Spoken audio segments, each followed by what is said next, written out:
Hey everyone, welcome to another episode with us, Bell Vista Studios. I'm Hannah, we've got Kim here, we've got Victoria, the whole team.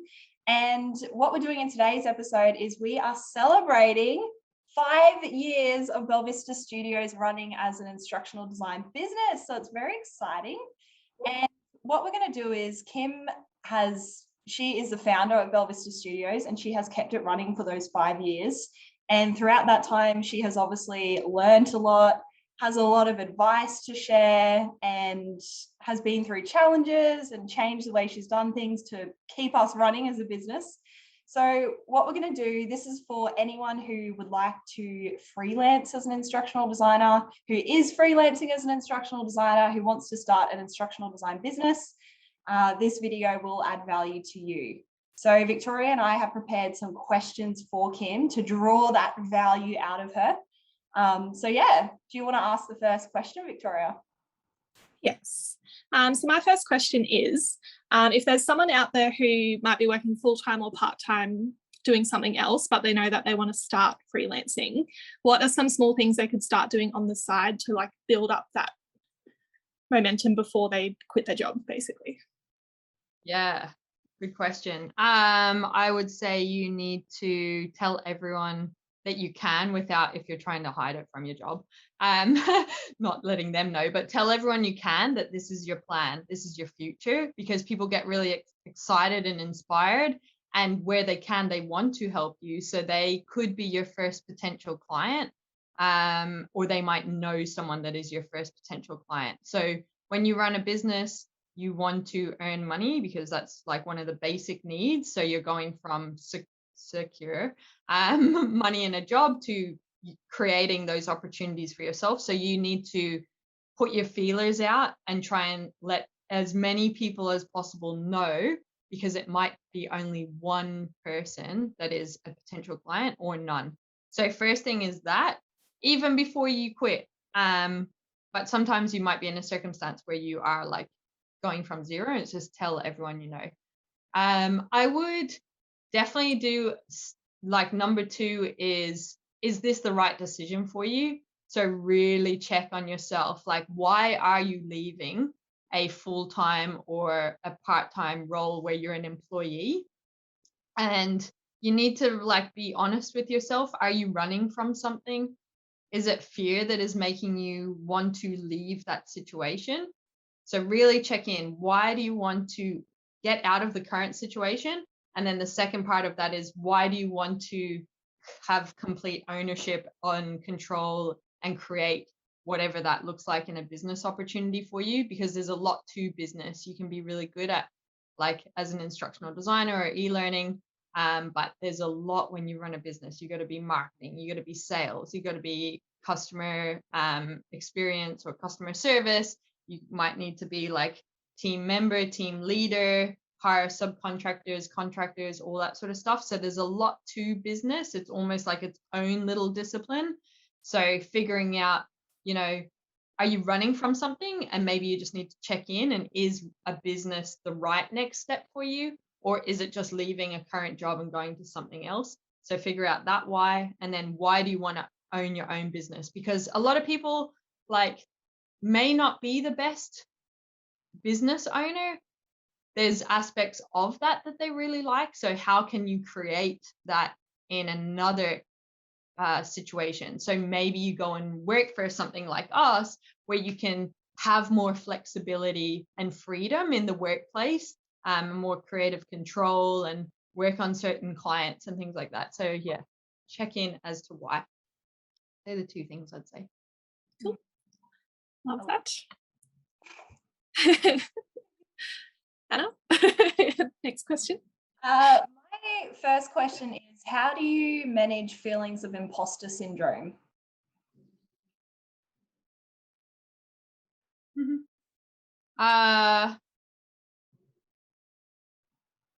What if you just eliminated that language from your mind and your speech, and it just didn't exist? Then you would just be, I think. And I think that's one part. But if you want something that is tangible to me, but take action. action gets you out of a place of dwelling or a place of fear. If you take action, you're growing momentum, and that momentum takes you away from those feelings of imposter syndrome. I think imposter syndrome means that you're sitting in your head a lot. And you're making up stories and meaning in your head, and it exists, like, but it's just self-doubt. It's just, and we have it. So, okay, I'm doubting myself right now, or can I do it? I don't know. What would it take to do it? Okay, well, here's some steps that it might take to do it. Okay, which one am I going to do first? Like, it's just take action, make a little plan. What am I afraid of? What is this fear that's showing up? Like, I've never done it before. Okay, well, what's something similar that I've done that I could kind of take some clues from and apply it to this new situation that I haven't done before? So looking for opportunities like that. Yeah, love that. Very useful. My next question is, how did you know that you were ready to quit your full-time job to start your business? Like, was there some final step you got to where you thought, this is it? Or did you just wake up one day and decide? I've always wanted to have my own business since I was like a little girl. Since I was like 12 or something, I was like looking up marketing and stuff. So it's in my blood. And that's going back to the first question, is that why? Like, there's clues in your childhood. So if you're going to take the time to self-assess where you're at and what's important to you and how you want to live out your life, go back to your childhood. I think there's lots of clues in where you're artistic or where you're sporty, you know, what were those things? And for me personally, how I knew was, that's been niggling there, but I never knew the one thing. I wanted to own a business and start a business, but I didn't know what it was. Initially, it was going to be a skate company or a surf brand making stickers and clothing. I even studied down that line. Then I figured I don't like that industry. You know, it doesn't seem like a nice industry because I got a taste in it. I started working in stores to learn about the fashion, the culture, how do people buy, how do they make decisions. And then I was like, ooh, like, you can only earn so much, and it's very restricting for the lifestyle I wanted to live. So then I got into a job.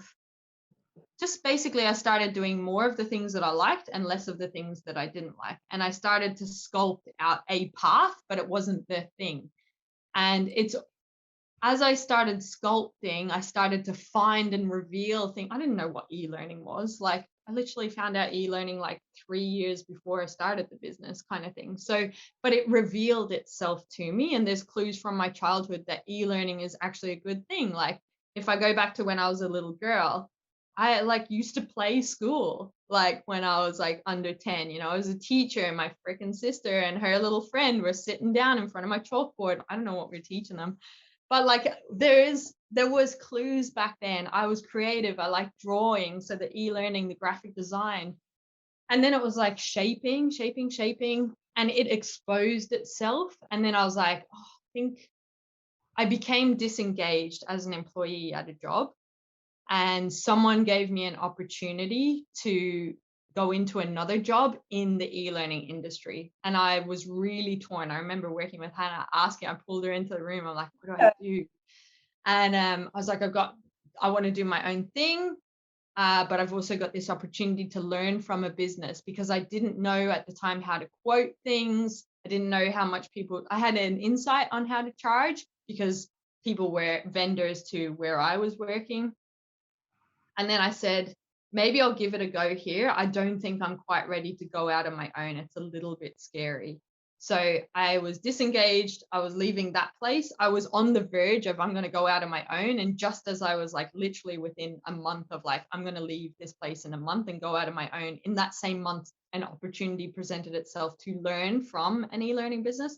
So I took that opportunity, and then I started doing my thing that I told people. I started thinking like, I want to start my own thing. And then jobs like started happening, and I was doing them on the side. And then from there, I say I was doing them on the side. I think I had 2 opportunities, and they are our first client, and they're still a client of ours, which I think is pretty special. And that was like a close friend of a close friend. That's where that opportunity came from. So then I was there, and that place was just not aligned to my culture, like my values. I was like, I got to get out of here. This isn't evil, not evil, but it is like really the behaviors are not okay.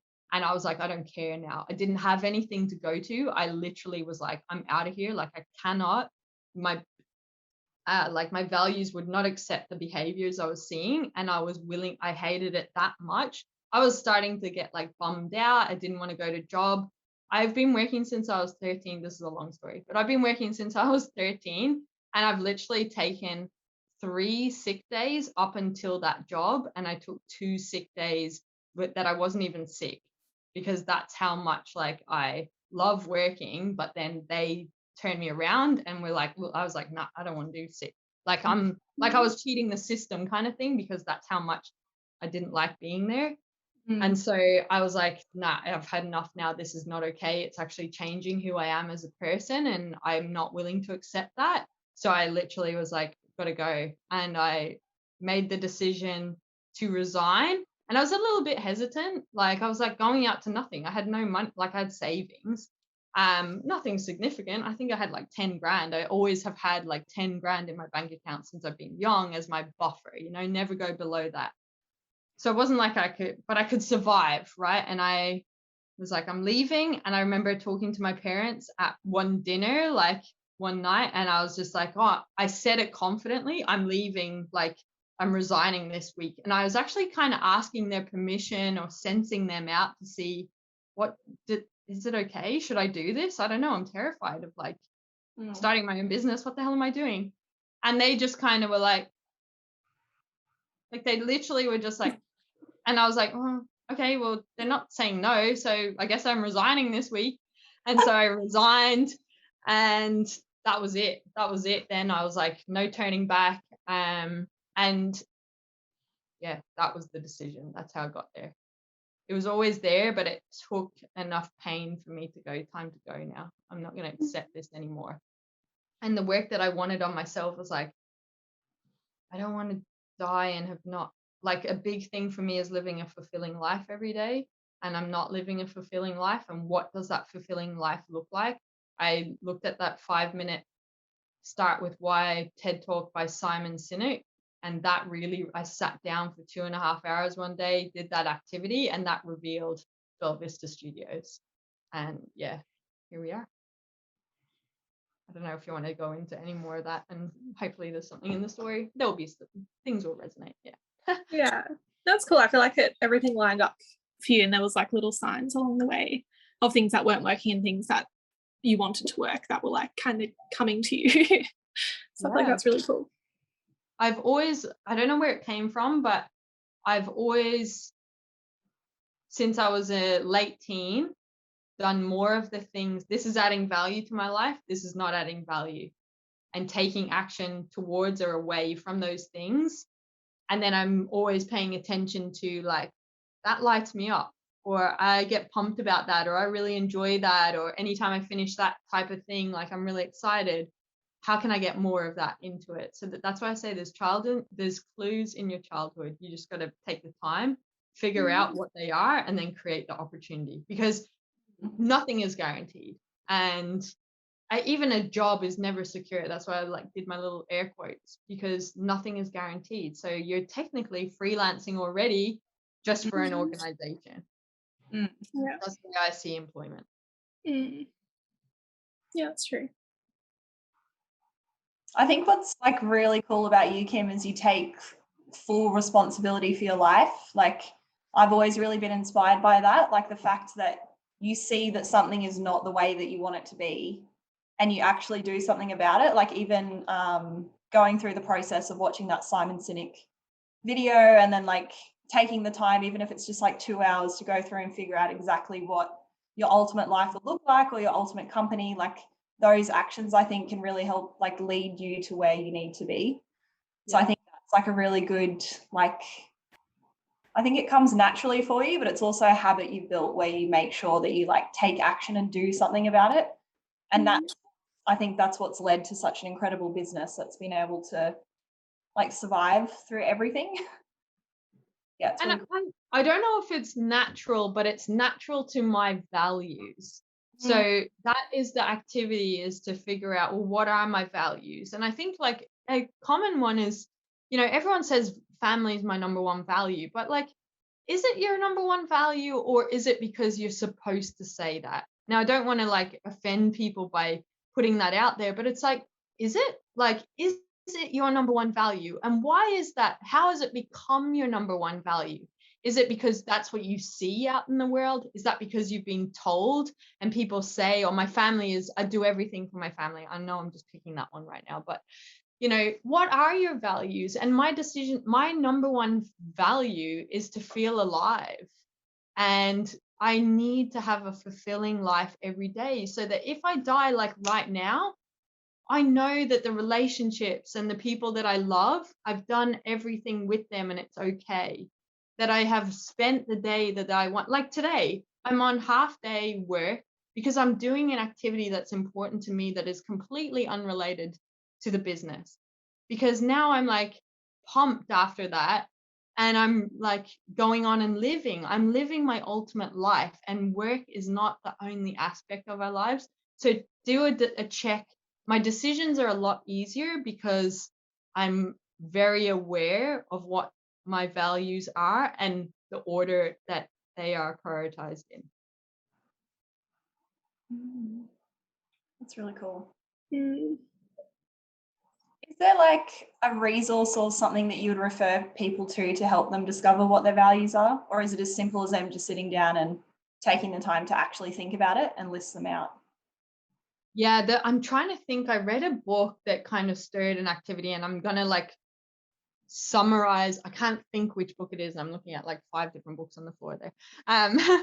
But the activity for me was write down what your values are. Just whatever comes up, family came up, feeling alive, learning, different things, fulfilling life every day. So I looked at that. And then the next question to ask was, actually, I think it came from Tony Robbins' Awaken the Giant Within. So the next question with that, I had them listed down, and then it was like, what are each of these costing you? And that was a really interesting question for me to ask, because I had to think. I had a value that was really high to me. I thought it was my highest one, but when I looked at it, it was actually preventing me from having the rest of my values achieved. And so I felt unfulfilled. I felt not my true self, not my authentic self, not enjoying life as much as I could. I said, wow, like that was interesting, that the value I thought was my highest was actually costing the others. It was making them not as livable, or I wasn't living and breathing them. So then the next part of it, when you go like family, feeling alive, what is each of them costing you? And that revelation for me was like, the next part of the activity is to reprioritize them. If they were in the ideal order, what does that look like? And for me, that top one had to go to I think it became number 4 or 5. And it was actually when I moved the other 1, 2, 3, when I lived them, which were values for me, from my way of wanting to exist in the world, and that, like, no one else's influence on my values and how I showed up in the world. If I was able to live the number 1 and the number 2, all of the rest just would exist and be. And that one that I was prioritizing would be even better than it was currently, even though I was trying to prioritize that one as the best one. So yeah, what are your values? And then thinking about what are each of them costing you? And then going, okay, well, the things will reveal. Now, what do I want them to be? What is the order of priority? Or maybe there's new ones that actually reveal themselves. It took me like an hour and a half to do that. I have a follow-up question. Yeah, go on. A very long video, but there's a lot of value. Do you think your personal values need to be the same as like your company's values if you start a business? That's a really brilliant question. And I would say, I believe it is important.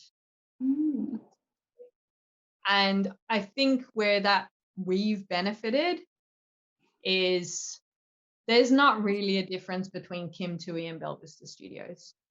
I was like, who is Kim Tui? And then Belle Vista Studios became a logo, right?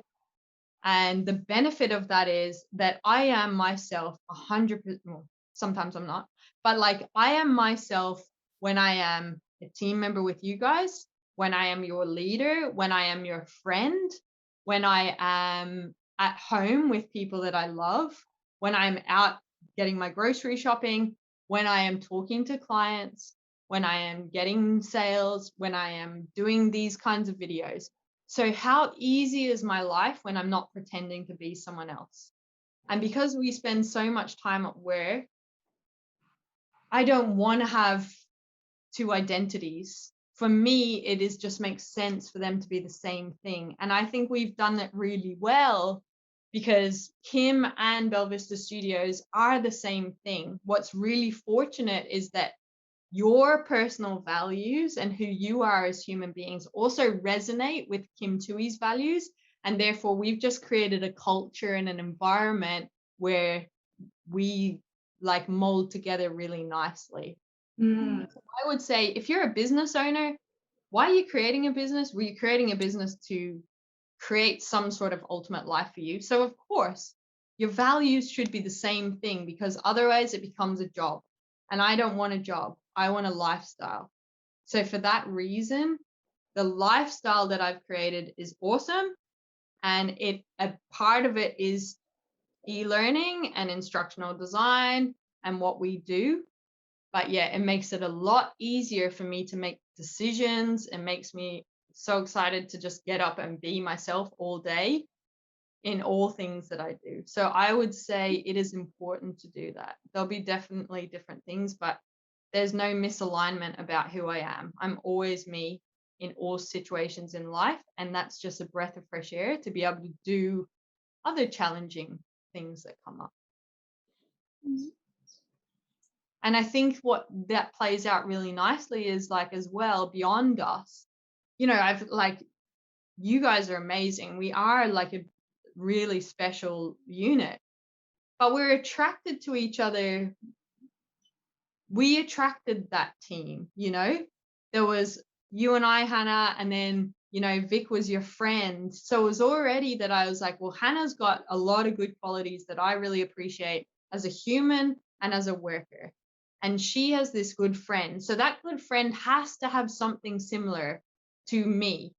So then that's where you came in, Vic. But what does that show up with now? Look at the content that we produce, the projects that we produce are aligned to us as human beings, not a vendor, not a contractor, not a freelancer. It's us and our energy and our existence going out into the world, which means that we create better solutions because we truly are in the right business for the right reasons. So we're trying to solve problems that are like, we care about making better humans. Like they're things that we want to do. I want to help people be better. And we do that through training. So now we put out content like that. So we've got a community that's amazing, that supports us, that shares the value that it's bringing to their lives and landing their dream jobs. And they're creating amazing solutions that are impacting the world in a positive way. So how cool is that? And then on the other side, we're attracting these clients that just love us and that they are calling us because they want to work on projects where we're so in synergy. And then it goes out into the world, and then we are having this impact on their workforce, where that workforce is giving feedback back up to the executives to say, this is the best e-learning I've ever done. Wow, wow, wow, wow, wow. And that ripple effect is huge. And that wouldn't be possible in my eyes if we weren't aligned with all of our values out as human being to business existence. They're the same. We're just doing what we're passionate about, and loving what we're doing to the best of our ability, with the best intention. Boom. That's so good. Is it my turn or your turn, Vic? Because I feel like we've asked lots of follow-up questions. And potentially. But I think it's your turn, but you had a few follow-up questions from mine, I think. Yeah. I can to start a business, I think. And now we're okay. Well, my next question is actually aligned to what you've been talking about, and that just magically happens. So that's really cool. My question was, how do you decide whether you want to hire a team? That's the first part. And then, like, if so, like, how do you choose your team? But I feel like you have sort of answered the way, but yeah, if you have any insight for people on that side of things. Yeah. I think for me personally, I was never going to be a solo. I could do it myself, but I didn't want to. There's things that I know that I fucking hate. So and I have to do them as a business. Like, that is, I can't get rid of them. What I do is, like, and everyone that's done like a health and safety like training where it's like PPE administration, it goes all the way to elimination. If there's something in my life that's not working or I don't like, it's elimination. But there's certain tasks that I can eliminate as a business owner, which means that I need support. So that was the first decision, was like, I can't continuously do these tasks. And what else is there that I'm either not good at, someone can do it way better, or I don't want to do them anymore. So you just look at everything that you're kind of doing and put them into that order. And then there's all the things that I love doing, right? And then you find people that, like, that the thing that you hate, they absolutely love. And you're like, oh my God, dream. So the first thing is you got to decide, like, do you want to lead a team? Not everyone's made out to lead a team, you know, like, not everyone wants to work with others. We have our own expectations. It's very difficult when you have expectations and then they're not met.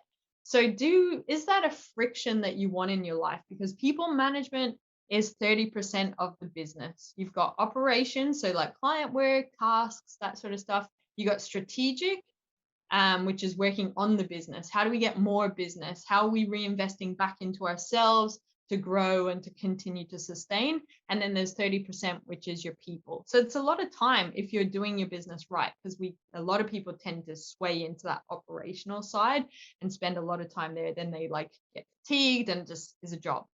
So you got to make that decision. You know, are there clues in life that made you a team player? You know, did you play team sports? Did you do individual sports? Have you ever mentored people? How have you worked in teams? Is that something you wanted to do?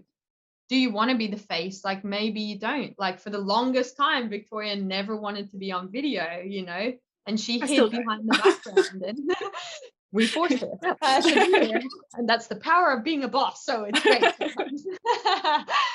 But there's lots of things that you got to really think about. And then there's like, well, where do I want to take this? You know, like, and sometimes it's easier to have a team, you know, like we are so good because we've all got different strengths. So it makes life easier. So having a think about those kinds of things.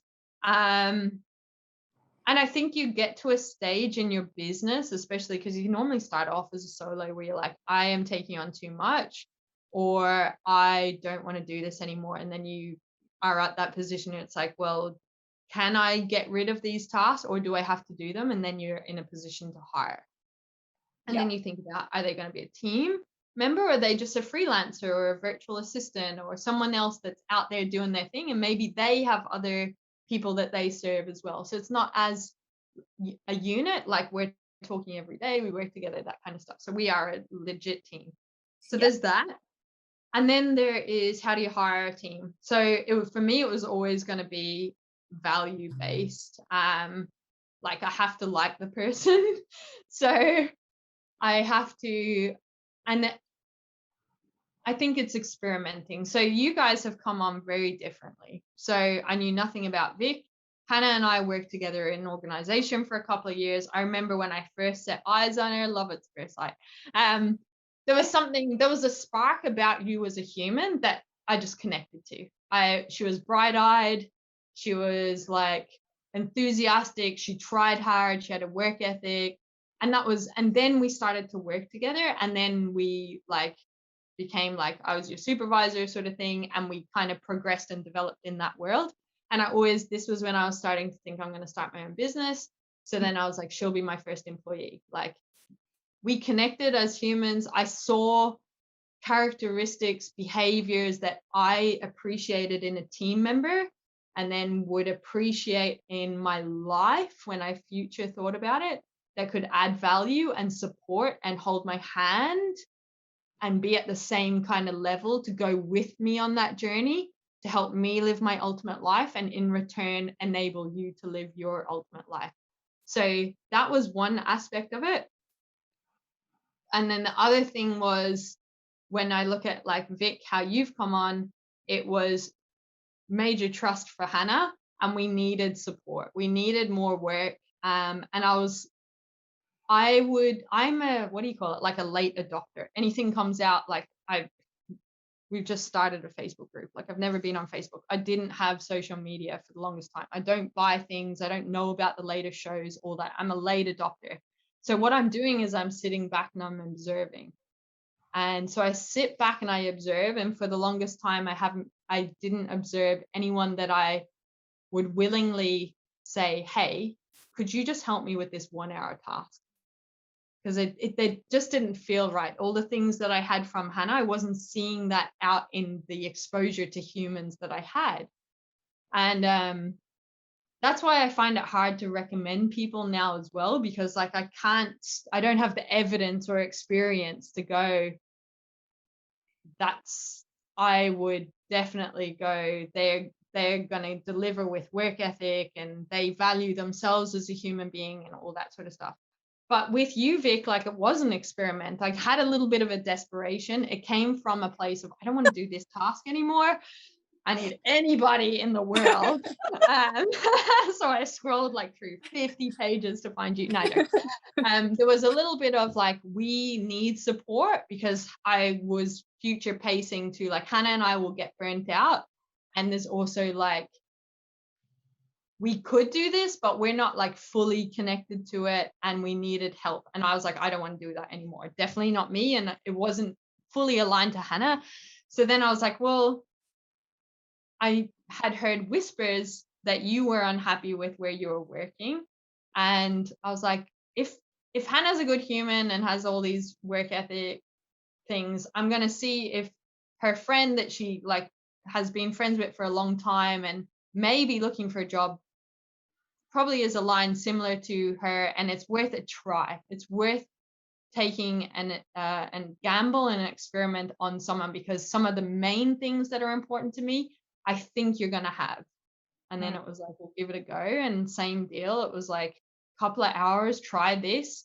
You tried so hard. Your work ethic was really good. And you demonstrated you hit your deadlines. And you'd never done this was a new task. You were learning beyond by yourself. So to learn the tool and to have you came not from our industry and you used your initiative. And I really, that stood out to me a lot. And from that reason, anytime there was an opportunity post that, you were my first. I was no longer thinking, we've got this project coming up and how will Hannah and I handle it? It was like, no brainer, it's going to Vic. So, and that's how it evolved from there. Cute. I love our story. It's so nice. You weren't that desperate though, right? Oh, we were. I only had one friend too. Yeah, it makes it easier. All right. My question now. What's the best piece of advice you've received on your freelancing journey? Just one thing. I wouldn't say it's advice I've received, because I can't pinpoint, but I'll just say the advice I'd give to others is to listen to your intuition and then take action in the way that serves you best from that. I love a gut feeling, so I agree with that.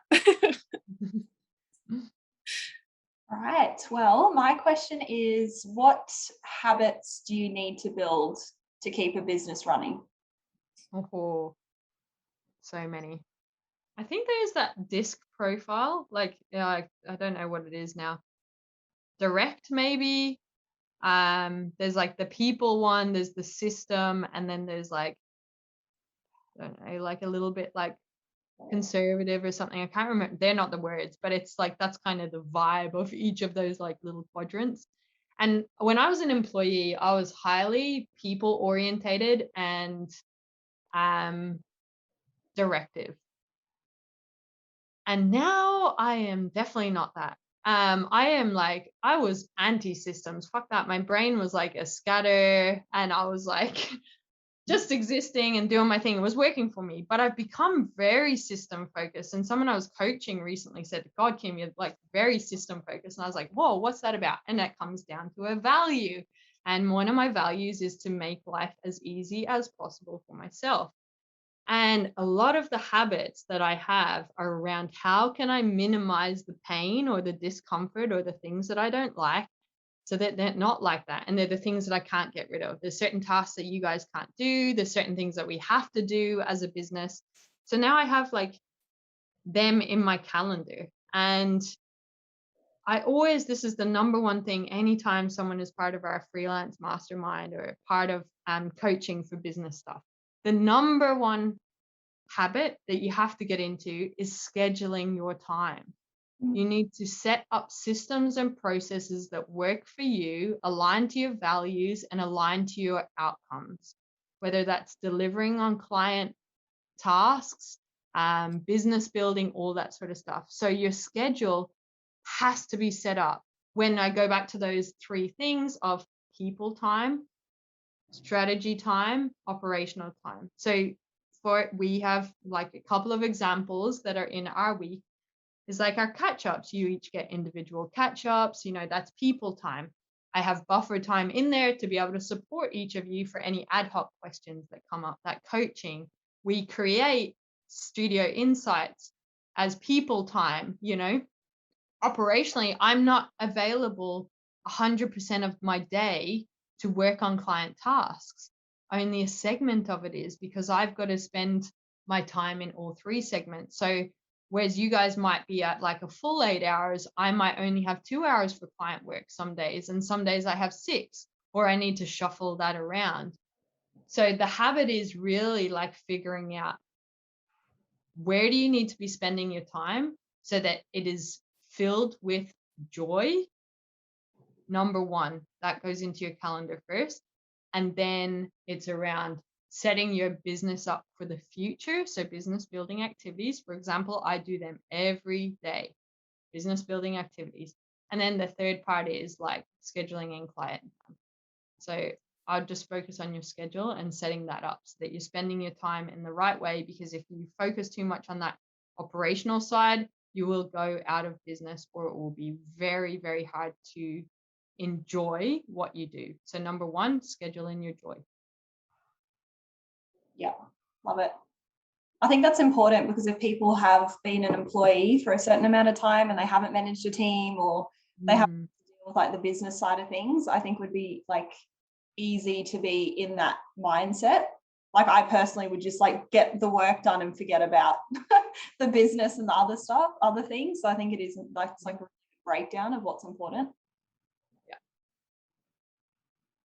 Thanks. My next question, you kind of touched on a little bit before when you said you had you'd always had like the $10,000 buffer money put aside. But do you think people need to have like a safety net before they decide to quit their job and start working full time? And if they do, how much do you think they need? I think it's situational, and that will come down to each individual's risk levels. Like some people are just like, I'll make it work. Yeah. And sometimes that lack of a safety net actually puts you into a sense of urgency where you take action even more quickly. You get results even more quickly because you're like, I've got a family to feed, or I need to pay rent next week, so I need to make it work. So sometimes that urgency is really helpful. I think people need to realize that our industry, like we don't get paid by clients traditionally every week or every fortnight. You're getting paid by milestones, or you're getting paid sometimes with delays of up to 2 to 3 months because of the way that the operations of that business works. You invoice, they don't pay it till the end of the month, you've already completed the project. And in those situations, I would say definitely renegotiate payment terms, because that's not acceptable to be delivering the project and then 2 weeks later or 2 months later you're getting paid. So I would say just be conscious of it's not a regular income. And then you've got to think of downtime. So if a contract takes 2 months to sign, I would think, and that's just a pattern that we've noticed in the 5 years, from the first phone call, for example, this is probably on average, but the first phone call, sometimes they're like, we're ready to go, like send us the proposal and we're signing it off kind of thing. But if something did take 2 months and you finish a project, you need that 2-month buffer. So, and that might look like, we do this in the freelancer playbook where I get, and in the mastermind where I get people to figure out how much does your ultimate life actually cost. And it's not as high as people think. People are like, I want $1 million, because it's a fat number that's just easy to say. Everyone wants to be a millionaire. But like, do you need that much money? Like, not all the time is it that high. Sometimes it's only like, I don't know, like I worked mine out recently. What was it? It was like, I think, I won't go exact, but it was like $30,000, like literally $30,000 Australian per year to go on the holidays that I like to do, to eat in restaurants, all that sort of stuff. So that's not a lot. And then if I'm maybe thinking about saving and stuff, like it's a bit higher. So really get clear on what is your number. And then knowing that if I need $30,000 to live my ultimate, like a nice life, a decent minimum that I will accept moving forward in my business, then you've got to make sure that that's there. So like, is it 2 months or is it like your ultimate life? And then for us, like I've got to think about you guys. It's not just me trying to pay myself. I got to pay a team. So what are my expenses, as a business? So I would think, yeah, I don't know, that's kind of my answer. Think about the time, think about the ultimate life that you want to live and how much you need per week, per fortnight to fund that. And then be realistic around how often contracts come through, how long they take to complete a project. Do you have dry spells? And then being able to make sure that if a dry spell went for 3 months, could you fund yourself? Mm-hmm. Or what are you doing in that sense of urgency to make sure you're locking down the next contract? Because sometimes, as I say, that panic really is helpful. Mm. Very good advice. Thank you. That's cool. I wonder as well, like on that, if like it can depend on people's personality as well. Like if you have a personality that's prone to stressing and not doing well under pressure, you might need more money on the side compared to someone who's like an entrepreneur and loves being under pressure and like the feeling of risk. I don't know. I do think it's that, and that's why I tell people all the time, we work it out in the mastermind and with the playbook for the freelancers, is what is that number? Because a lot of the times we don't know, and we don't know what we actually need to feed ourselves, to pay our insurances, to fund the lifestyle of our loved ones, and that at a minimum, the bare minimum, just to get by and not be homeless kind of thing. We don't know what that is. So we need to have a reality check of, I need this much money. And then the risk stuff doesn't play out as extreme. Yeah. Because like if I say like $30,000 a year, like I can have a good life doing that. That wouldn't allow Bella Vista Studios to survive. See you later, girls. But like it's not that scary, so that if there is downtime, I'm not going, oh my God, like what I'm used to earning is not there now. Like, what am I going to do? I'm like, it's good. It's safer. It feels more relaxed. And then I go, okay, well, it's not there. So what are you going to do about it? And I'm not coming from a panic state. Yeah. Because I have a reality check. All right. My question is, how do you continually get contracts? Like, what's your advice for people to like keep getting them? Number one is make sure you have an activity in your calendar every day that is around business building. Some action that will lead you towards a signed contract. So whatever that looks like for you, reaching out to people on LinkedIn, adding value to people on social media, ringing people that you used to work with, ringing people that you used to be employed by, cold calling. Depends on what your vibe is and how you want to do your business building activities. So that's the number one thing. And then the other thing is do good work. Because when you do good work, people want to work with you again, or people tell others about you, you know. And I told you guys yesterday, like one of the emails I love sending to people is thank you for your recommendation. So we get recommended, someone might say, oh, like so-and-so, you worked for them and you did this project. And I reach out to that person that did the recommendation and I say, thank you so much for your recommendation. It means more than you realize. And I let them know what it means because it is so good. And I say, your recommendation allows me and my team and I, to work in a job that we love and create the impact on the world that we want to have, which is tied back to our values and our ultimate life. You know, so do good work is the second thing, and it will all play out.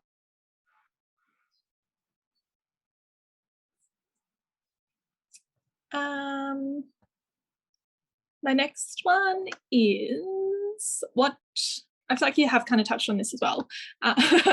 What traits do you think someone needs to have in order to be a successful freelancer?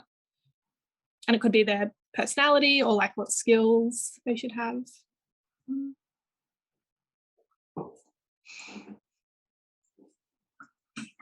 Be okay with the unknown. And be curious to learn.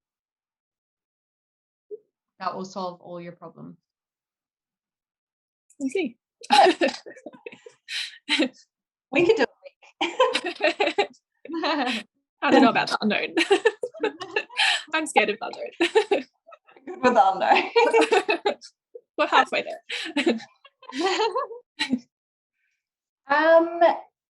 You have touched on this a bit, but how do you avoid burnout? Like I know you said you lock in that time for things that you love, but is there like any advice you have to help people like not completely lose it and be like, I can't do this anymore? The number one thing has to come back to why are you doing it? That's why I started with that. But locking in your joy.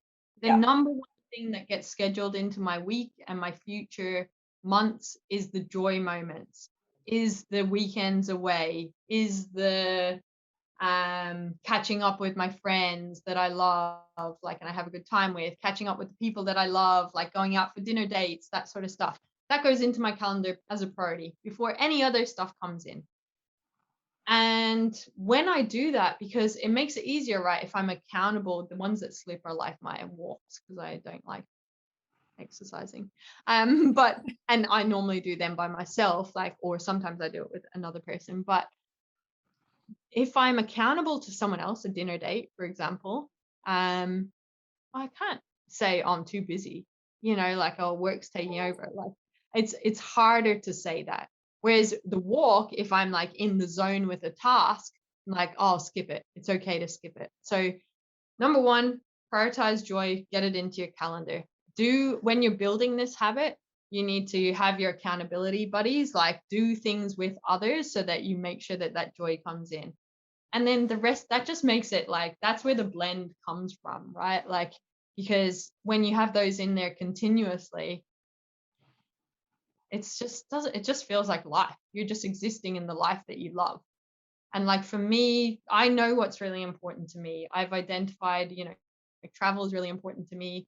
I love time at the beach. I love weekends away. So I, every year, plot out those weeks away. I'm looking up on my calendar. Like, and I've got it, like my desk is over there. I've got the calendar of the whole year in front of me that I can look at every day. And in a certain color, in the blue and the green, is it's a holiday and this is where you're going. Or it's a working holiday and this is where you're going. Or it's reflection time to work on the business, and this is where you're going. And I do 4 holidays for like reflection and goal setting every year. I have my weekends away plotted out, and I don't have them all booked, and like COVID makes that difficult as well. But I know that that Friday, Saturday, Sunday, I won't be in my house. I'll be somewhere, or I know that that weekend is plotted in. So every second time or every 3 weeks, I'm going somewhere. And because that's so important to me, and you guys know this with my energy, is when I go and do those things, I come back and I'm fucking like on fire. And we are like, I'm just like, I come back stimulated, and I can like really inject good stuff into the business. I'm probably a nicer human being to be around with. And then you guys benefit because I'm able to sit back and think what's important to the girls. Where are we headed? What are we doing? I'm excited by life. I want excitement to come into other aspects of my life. And then that's where things like our excursions come from, or like, let's do lunch and all this sort of stuff. So yeah, know what's important to you and then prioritize that, so that if joy comes first, because life is about joy, life is about living for you first, and then job is just kind of how you execute on that, then it makes it. That's awesome. Who did you follow or listen to when you were getting started? And even now still, I know you listen to. The number 2 people that helped me the most back when I was employee transitioning was Gary Vaynerchuk on LinkedIn. I'd watch his videos. And Christo. So Christo owns a graphic design agency. Now it's more of an education company, but he had exceptional Gary V from a branding and marketing. And you'll see that's where we bring so much value to the world, like from that. And also he's a good motivator as well. Like he's around like do things for the right reason. A lot of the stuff that I'm talking about, we kind of are similar on. And then Christo from a like, how do you negotiate contracts, and how do you quote and scope, and how do you talk about price? And so he gave me really good business acumen. I had a base knowledge, but he took me next level. So I listened to them for like 2 years, like every day, or like pretty much like I used to sit there all day listening while I was doing my tasks. Now it's evolved, because those things are 2 years later, 3 years later, like they habit for me, you know, like I comfortable in those spaces that they educated. They were my mentors. And now I'm about becoming a more true version of myself, which we've spoken about in Studio Insights a few times. So the people that I would say are my mentors now are a guy called Peter Crone. He calls himself the mind architect, and he is really around, you know, the stories that we're telling ourselves, the meaning making that we do, all this bullshit that goes on in our head. And he's just setting me up to really just be myself and to forget about mechanics that don't serve me. And he gives really practical advice. So I listen to his interviews on people have interviewed him on podcasts on YouTube. There's another one which her name is Dr. Shafali, and I actually came across her from a parenting book that I read a few years ago, which I got a lot from her in how to be a parent, how to parent better. But it was all about relationships. I can't have expectations of others. I need to nurture and encourage the authentic self of the other. I need to accept the other person. So that has allowed me to, all those really annoying things that you both have, accept them and just say, let it go, or care less. And then it makes life easier working with you, basically. So she allowed me to be more accepting of others and to just be more empathetic that not everyone's like me. So that has been huge. And another one is Sadhguru. He's like a spiritual kind of dude, talks about energy and all life stuff, but like from a more, I don't know how to articulate it. I'm trying to think of something. Just to let it go, let shit go. And why are you thinking like that? And so yeah, the more I like, the business stuff is a skill you can learn. Now I'm on human optimization skills, and those things are allowing me to, those three last ones that I mentioned, allow me to be less fearful if we don't have contracts, allow me to know that opportunity and abundance is available in the world. And that means like from contract perspective, but also like, what do we want to do? You know, and I always say to you guys, like, Belvista Studios will evolve in the way that we evolve as humans, which it has. It's like, what's important to you? So to just go with the flow and to be really aligned to the core of who I am, number one, and then you girls, and then let's go there. You know, possibility. I open my mind. Don't be afraid. Just come from a place of love and creative.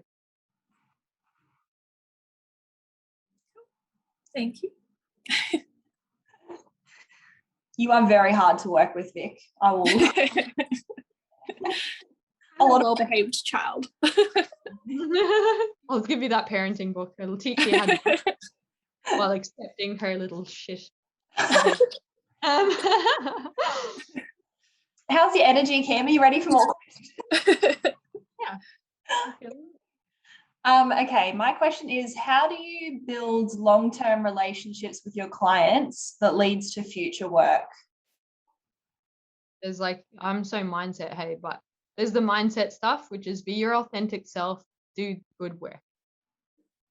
And there's lots of business building activities that you can do. I don't want to give them all away because our clients watch our videos, so they're going to know that I'm like, what? She actually doesn't love me? I do love you. But there's lots of things I do. You know, I say like that, thank you. I think that's a business building activity, but it's also like, I'm very fucking grateful. Like, here's some love back your way.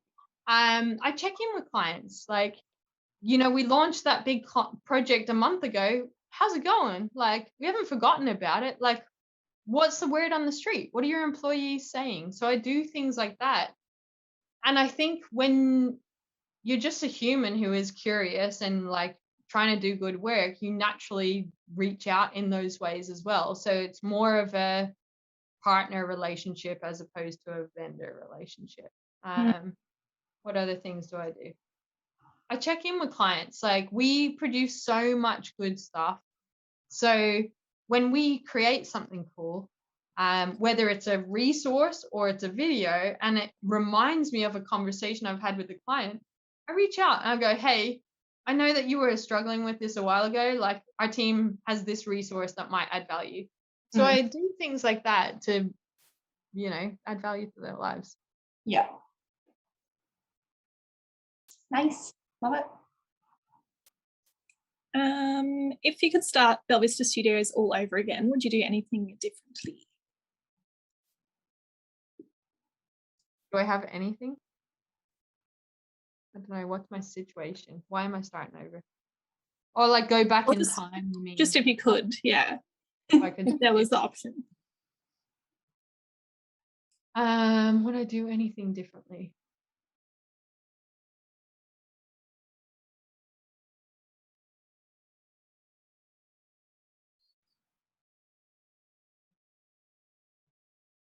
I don't know if I would, to be honest.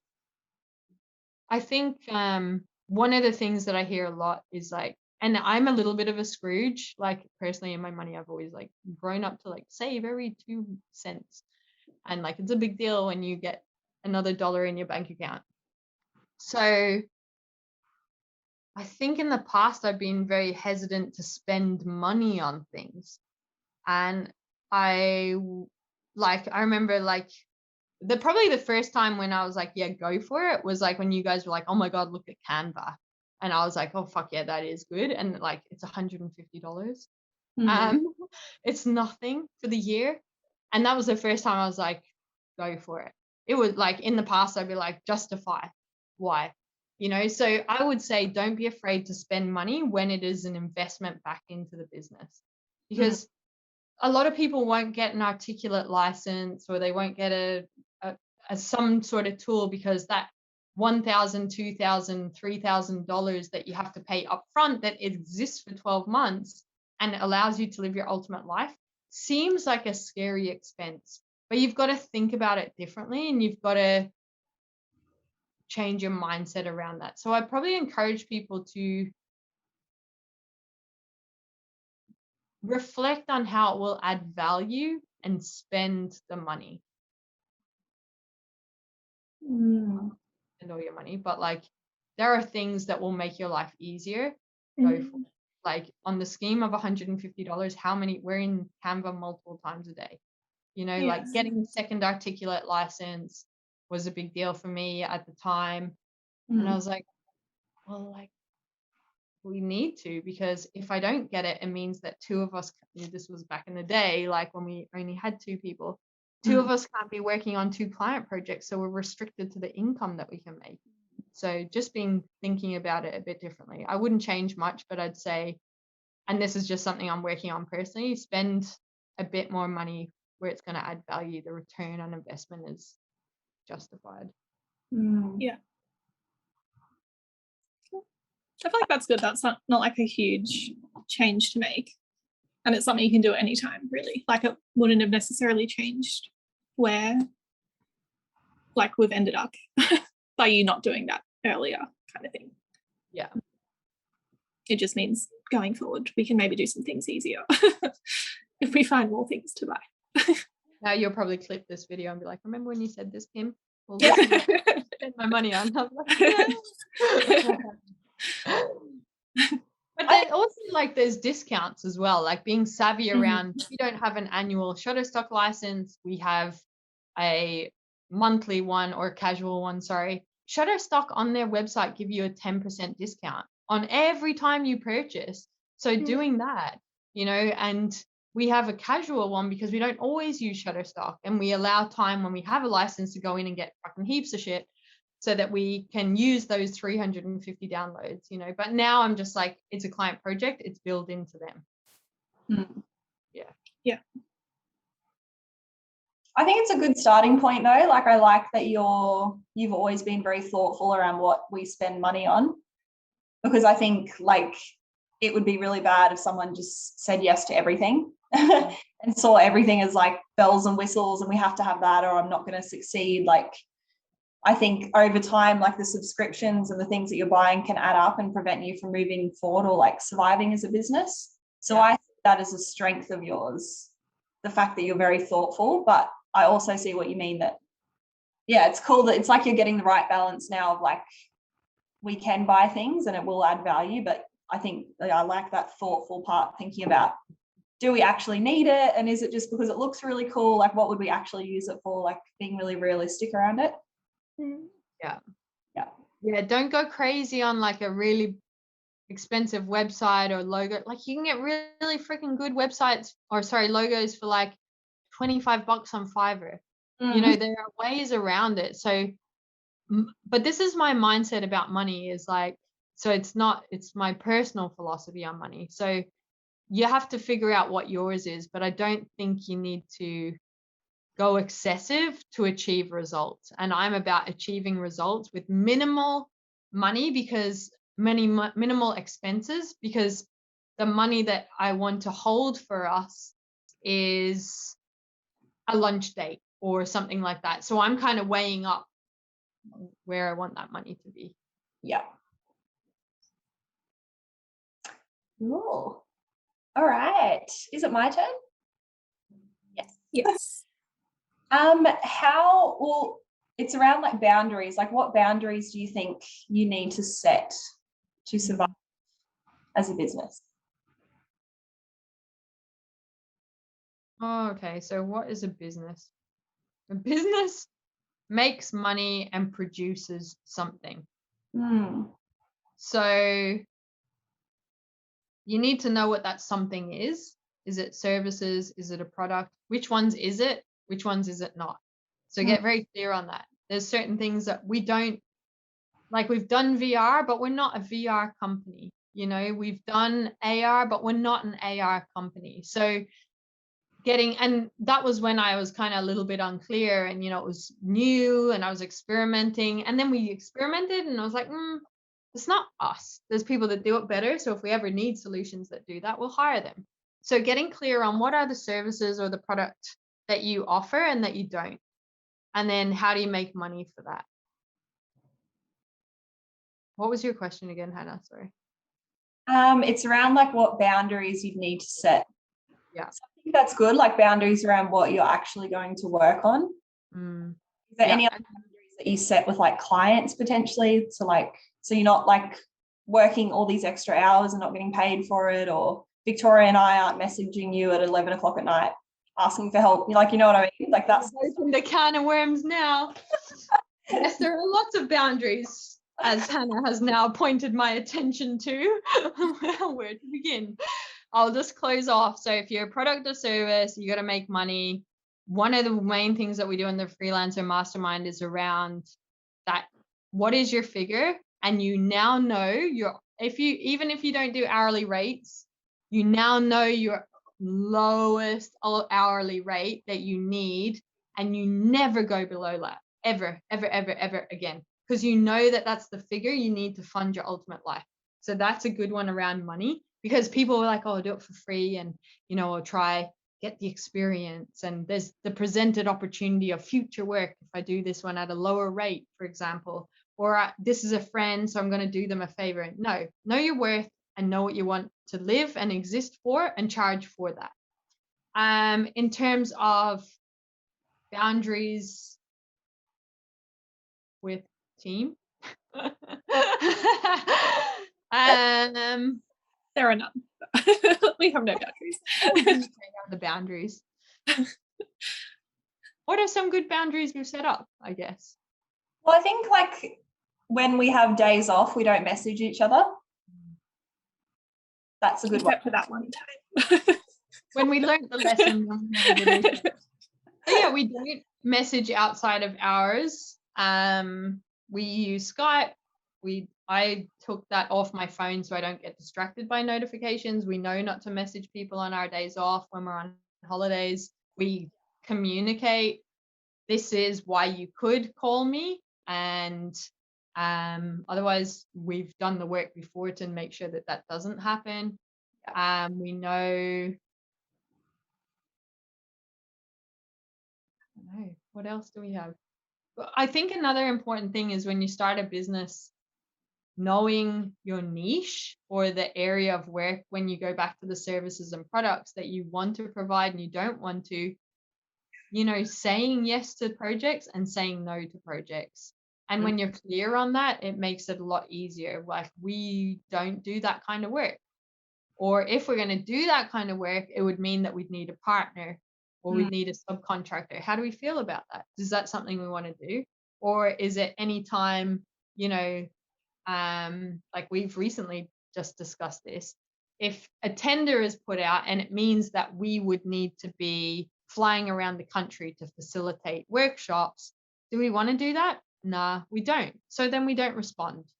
So we kind of have our own little things and that's it. We each ask, we say, Kim, do you want to do that? No, I don't. Hannah, do you want to do that? No, I don't. Vic, do you? Yeah. Okay, cool. Well, let's make it work for Vic, because that's important to her. And I think like you've got to have, I guess, go back to your calendar and like make sure you're not working on the weekends. Like, just because you own a business or you're a freelancer doesn't mean, and this is a big thing because it happens to me, I'm still working on it, but like when you're sitting there, that you don't have to be available 9 to 5 because everyone else is doing their thing. Like, you're creating your ultimate life. So this morning, like, I'm out doing my thing. I'm not checking work stuff. And if a client rings, I can't answer it. I'm not working. And at the weekend, I'm booking in fun things. Like, I'm not grinding till midnight to get stuff done. Like, I'm planning my projects properly. I'm planning the team properly. The team are planning us properly so that we are able to live our lives. Like, work is one aspect. So how do we facilitate that and be effective as a business? And it's about managing your time properly.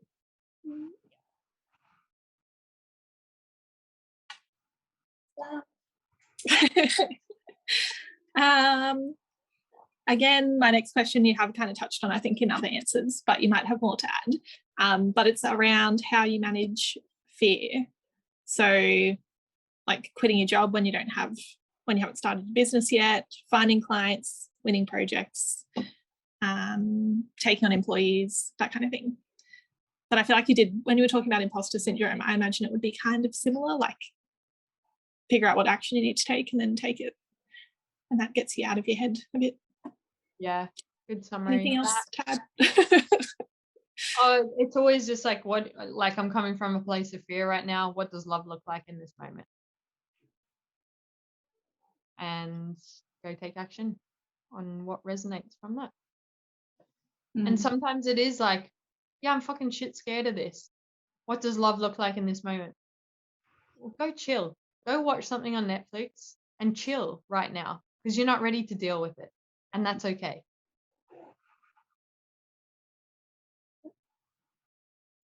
Thanks. Tears gone.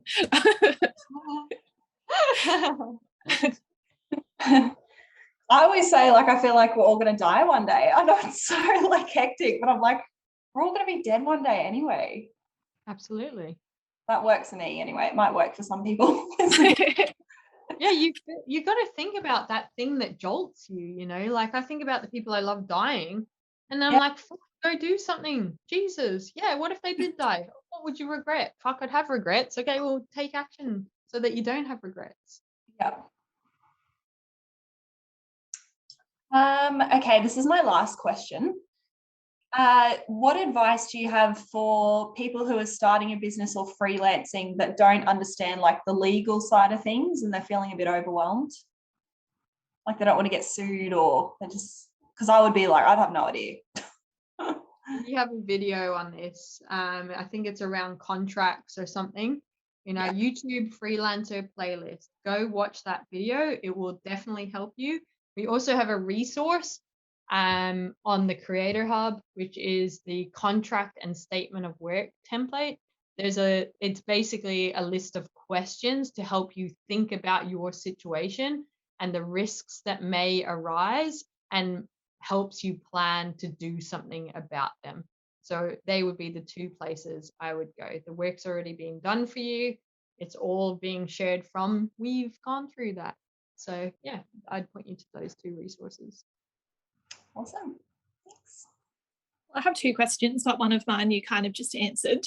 I wanted to know what products you would recommend on the Creator Hub. What top 3 products would you recommend to someone who's starting or just looking for help on their freelancing journey from the Creator Hub? Did I say that already? The Freelancer Mastermind bundle is epic. Like, it is unbelievable. And we know the stories of the people that have got that. Like, we've changed lives. People have quit their jobs. People have gotten double the income, triple the income of what they were earning from going through that. How does it best support you? Because you get everything that we've ever produced around freelancing and you get coaching with me, if that is even of value to people. It is, because people have got value from it. But so basically that is the ultimate. It's like, it's not even that much money. Like, it's nothing on the scheme of you living your ultimate life. Like, that's what you got to think about, your ultimate life. So what do? You get proposal templates. You get that contract template. You get all our email templates. There's like 20 of them. It's like, if the client hasn't paid you, the email template you can send them, the contract or the email you need to send so that they deliver their tasks on time and you stick to a schedule. And what happens if they miss their deadline? What are you going to do about it? All those templates exist. There's other templates in there. What are they? I can't even remember now. Proposal, contract, statement of work, email templates. Oh, the freelancer playbook. The freelancer playbook is like, it starts with, what do you want for your life? Why are you here? What do you want to do with your time here? Okay, now what's it going to cost to actually have money to live that? And how are you going to create daily habits, weekly habits, quarterly habits to make sure that you're maintaining and you exist in that ultimate life moving forward? It talks about things like proposals. It gives you scripts to help you with sales conversations. It's freaking epic. So the freelancer mastermind bundle is the business. Like, it is the bomb. If you resonate with anything I ever say around business, it's all there. I'm giving it away. And part of that is coaching twice a month, where sometimes it's a group, sometimes you're lucky and you get one-on-one coaching. And you literally just come into a safe space. I'm like, I genuinely, authentically care about the journey that people are on. Like, that's why that product exists, because I'm so passionate about this sort of stuff and helping, because I know that I'm living my ultimate life with people that I love. So I want to create that experience for other people and help them get there. And I know it comes so easy for me. So you get coaching, I'll give you your blueprint, I'll sit down and write shit with you, I'll help you, I'll practice role plays, all that sorts of stuff. That is the one thing, Vic. I ain't going any further. The mastermind bundle, come experience it, go do it. Like, I'm telling you, this will tell you the power of a coach and learning. I signed up for skateboarding lessons. I've found photos of when I am 2 years old on a skateboard, sitting there. Like, I'm not doing anything. I'm not like some freaking Sky Brown, amazing little Olympic 13, 12-year-old kind of kid. I am the kid that has had a skateboard throughout life, went to the library every Saturday, read books about living in Ireland. We don't have like that cool culture that we here in Australia do. But I'm reading books about surfing. I'm reading books about skating. I'm trying to do it. Can't do it. I literally can go on the skateboard like this. I'm now like older, a lot older than then. And I really want to do it because it brings me so much joy, going back to what's important in your childhood. And people have said to me, oh, do you want skate lessons for your birthday? I'm like, no, like, I can work it out myself. I'll do it myself. Back off. And that's too much accountability for me. And also, I'm afraid of falling. I don't want to hurt myself. I don't want to break anything. And then I'm trying, and I'm getting nowhere. I've revisited skateboarding in the last like year, where I'm like, I really want to do it. Like, I just want to be able to cruise around. Like, I'm not talking big jumps or anything, but I just really want to like cruise around, and it's on my vision board. And I haven't been able to get there. A long time I've been trying, like on and off over the years, like try. No progress. I cannot ollie. I have never been able to go down ramps. Like, I'm too afraid. And then I don't know what triggered it. Oh, I had a moment of like, what's the joy you need to book in? Like, what's the things that you need to do more of? I was booking that stuff into my calendar, and I was booking skate time in, and I did it for like 2 weeks, and I was like, fuck this, I'm going to get over it because I can't make progress. And I'd read all the books. I know how to stand on the board. I know how to do the drop in, but I can't do it when I'm standing at the top of the little ramp. Like, it scares the shit out of me. So I signed up for 10 classes. Like, I'm paying the money. It was like, it's not even that much on the scheme of when I break down the 10 lessons. I'm like, it's nothing. How do they even afford to stay open? But now, on the first bloody time when I was there with the coach, like, it's a group lesson, I dropped in on a ramp. Like, I literally am standing there on the skateboard and went down by myself, not holding their hands. And I felt epic. Like, look at my energy now. I'm like, holy shit. The power of a coach. He's so cute. I keep telling the girls about him. It's like 19. He looks into your eyes. He really wants you to succeed. He's good at what he does. You see him doing his little skate things. He cares about you. There's so much love when he holds your hand trying to do those things. In the first lesson, I dropped in. That's incredible. I never thought I'd be able to do that. And then that made me, when I was on the verge of like, nah, like, it's not going to work. I'm never going to be able to skateboard. He's reignited my love for it. And now I'm doing it. I'm going every second day to the skate park. I'm trying. I'm not really making progress, but like, I'm trying, and I'm having those moments before we go to work, and I'm like getting that joy in before work. I'm skating before work, and then I come into work and I'm like so excited. And I'm like, instead of killing time watching stupid things, I'm like watching videos, not stupid things, but like mundane things that don't add value to my life. I'm watching things that are like documentaries about skaters, for example, and I hear their journey, and I'm learning like the techniques a little bit. So there's that like this is so deep, this conversation. But anyway, I'm learning that like 10%, the theory of it. And then I am like, I'm seeing these people with their stories, their documentaries of how they started their skateboarding career, how they got to the Olympics, what they went through. that like determination to do something that makes me more of a determined human that I then put back into Bella Vista Studios. I've now got a little skate crew. How cool is that? Like we all exchange numbers. We're going to go together. Like I've got new friends. Like that's the power of a coach. That's the power of accountability. That's the power of community, which is social learning. So go get the bundle. The link's in the description. And I have made so much progress. I never would have, even this morning, I wanted to drop in. I've gone 3 times to the skate park this week and I couldn't drop in by myself. I needed a little Blake to hold my hand and he wasn't there. And anyway, so I was text my sister. I said, can you meet me at the skate park at 6 a.m.? I need your help. Because I wasn't making the progress by myself. What'd she do? She rocked up at 6 a.m. She just held my hand. I dropped in. I dropped in on a bigger thing. So the power of that support. And she this morning, like I dropped in on that little the little ramp and took like 30 times. Anyway, and then she said, just go stand on the bigger one. And I was like, it may be an 8 times more on this small one. I'll go stand on that bigger one and I'll just see what it's like. And she might hold my hand and I'll go down the bigger one. And she just sped up my progress because I went over, stood up there and I was like, it's not as scary as I thought. Maybe I could do it. I was like, put your hand out. I'm going to try it. She was like, really? I was like, yeah, I'll give it a go. Held her hand, went down the first time, got it, got back straight away, got up, did it by myself on the second attempt. So that is the power of having a coach. That is the power of someone like pushing you because we can do it. Like we have it within us. Sometimes we just need that little push to give us the shortcuts, to tell us the easier way, to speed up those results. 100%. Well, that like you did that for me, Kim. I remember when we were working in that job together and you coached me each week and there was that like a job that was much higher than I thought I could ever get at that age. Like it was way above my level and like pay rate and everything. And I had a coaching session with you and you're like, go do it. Like go ask right now. And I was like, no way. And you're like, no, do it. Like you have the skills to do the job. Like just go and ask for it. I did it and I got it. And 100%, if you were not there and you had not had that conversation with me and coached me, there is no way I would have applied for that. Yeah.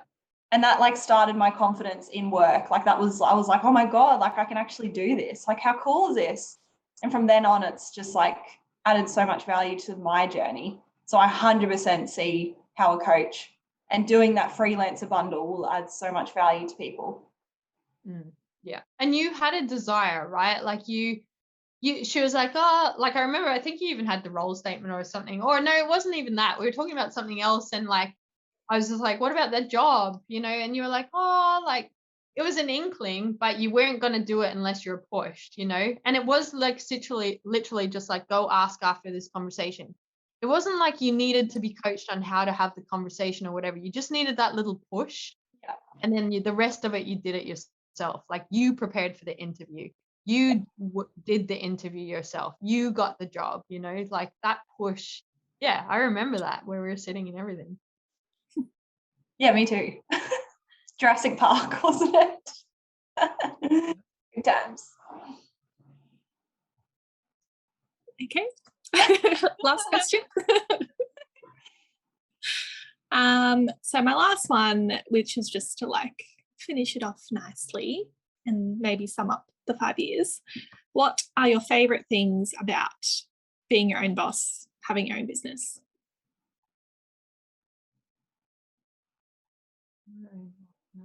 I love that I am creating my life. I have more control over how I spend every day, what I work on, who I work with. I love that I feel like I own my life, that no one else owns it. Like I'm not owned by an organization or a corporation. I'm doing it and I'm doing it for me and I'm doing it with the people I love. Beautiful. I just want to say I love you.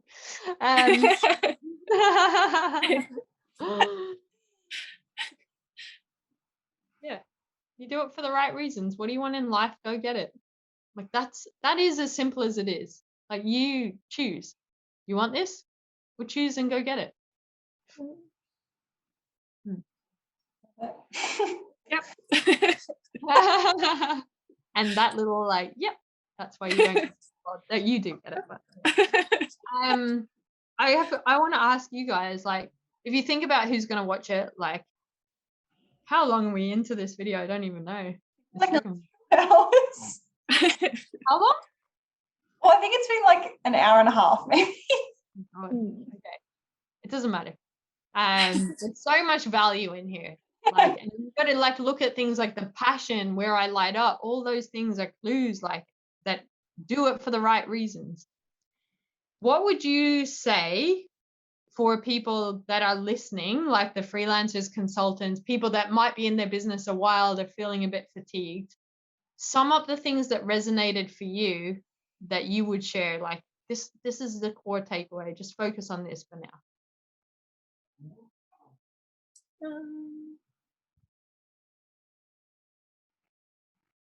I feel like for me, it is just like, if you don't like something, figure out how to change it and then actually like take the action to change it. Like there's probably two main things. That's the first one. It's always about like taking action. Like you can think about doing it forever, but if you don't like your job or you're not happy with what you're doing, like only you can do something about that.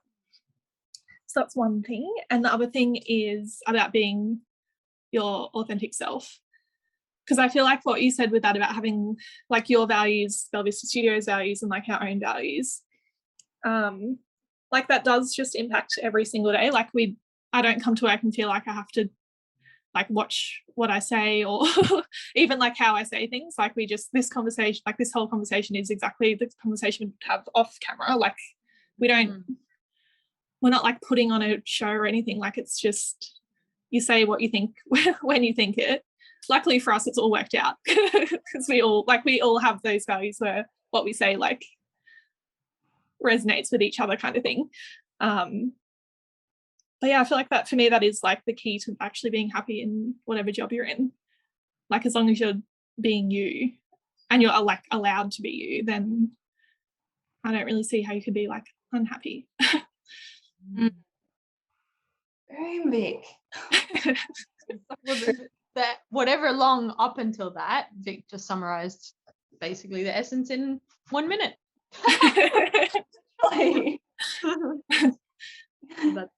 That's what all. About I think what resonated with me the most is like similar to what Vic said, like taking action. Like if you want something different and you're not completely happy, like just remembering that you only, like we have this one life and we are going to die, and like what are you going to do with that time? And I think that can really help with fear and like imposter syndrome. Like if you're a bit worried about putting yourself out there, or what if I fail and people like judge me, or what if I sound silly? Like it's your life, and if you want to be happy and you want to get the most out of it, take action, and like you'll be okay if it doesn't work out. Like all of us, our business has experienced, like we've made mistakes and we've had to like deal with things that haven't gone right, but overall like we're so happy because we get to do what we love, that like you always survive it. You're not going to die because you forgot to send a client an email or you said the wrong thing in a meeting. Like I think that's like what I get from it.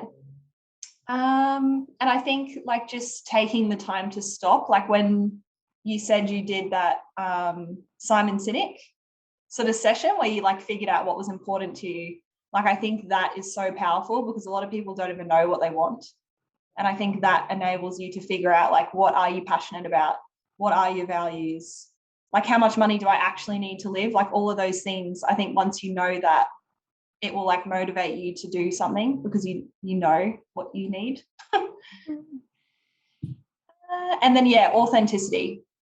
Like I love that about our team, and I think it does lead to success because like we just give our value and what we can give to the world, and we don't try and like copy or be someone else. We just like add our own value, which is different. Beautiful. I would like to say though, before we finish the video, Congratulations, Kim, for starting this business, like getting through all of the challenges, like bringing Victoria and I on board. Congrats. Congrats to you for having me. This is the kind of shit we have to deal with. Right, Alec. Like, I think it's a very big achievement that should be celebrated, what you've done with the business. Kept it running for 5 years. So round of applause for Kim. You're incredible. We're enabling as well. Like, yeah, it's a team effort now. It's just a team existence.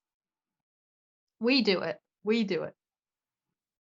You created it, though. Crack the whip sometimes.